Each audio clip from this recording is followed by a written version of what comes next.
ขังน้องหาอายนั่งเบิ่งฟ้า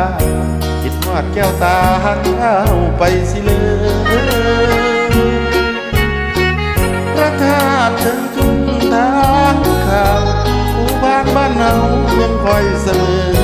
ใจเก็บทุกเลยแค่บอกน้องสาวฝนลอยจากฟ้าเหมือนน้ำตาไหลในใจของอายเป็นห่วงคนไกลบ่มีข่าวกล่าว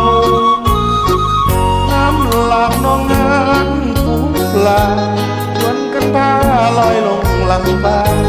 ดังใจผู้สาวที่ไปหวัง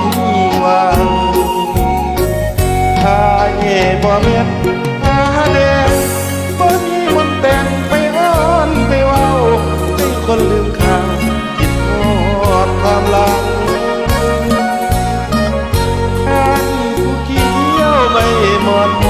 ไปหลงกำมอนของคนนี้ตาย่างเขาเด็ดนาไปใส่ต้มยำฟ้างามแลงข้างทุ่งน้องหาเป็นสีสุกสุกส่งใจกับนกไปบอกคนเจ้าสีนานวลของอายท่านบ่ลืมไล่หักและถ้อยคำอยากให้กลับลำคืนทุ่งน้องหา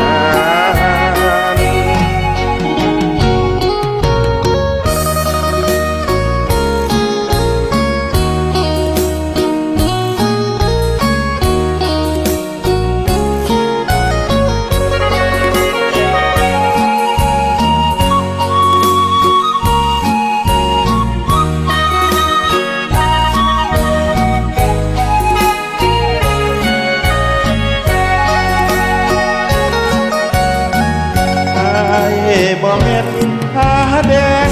ว่ามีมนต์แต่งไปอ้อนไปเว้าให้คนลืมข่าวคิดฮอดความหลังงานผู้เขียวใบมอนไปหลงคำมอนของคนหญิงดังย่างเขาเวียดนามไปใส่ต้มยำฟ้างามแลงข้างทุ่งน้องหาเป็นสีโศกโศกส่งใจกับนกไปบอกคนงามเจ้าสีนานวลของอายขันบ่ลืมไล่หักและถ้อยคำอยากให้กลับลำ